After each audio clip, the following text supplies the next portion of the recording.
Andy Murray stepped in to help Nick Kyrgios when the Aussie was at his lowest. Nick Kyrgios has offered a candid insight into his mental health struggles, which left him at the lowest point in his career. The one-time Wimbledon finalist is rarely afraid to speak about his personal battles in a bid to raise awareness and help others. At one stage, he was drinking and self-harming to the extent that he needed to wear a compression sleeve to hide the scars on his arm. Andy Murray was among those to spot the signs, with the Scot noticing marks on Kyrgios' forearm during a practice session. He responded by telling his rival that he would always be there for a chat if he needed to speak about anything.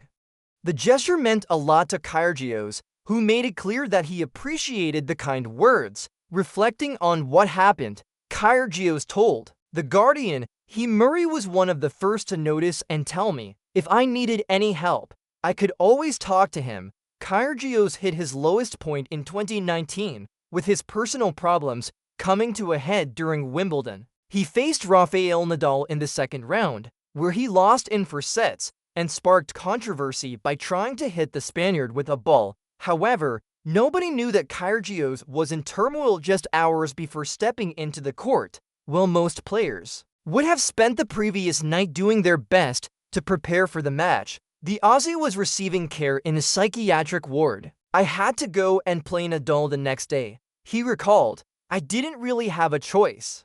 In 2019, people assumed that I had an incredible year.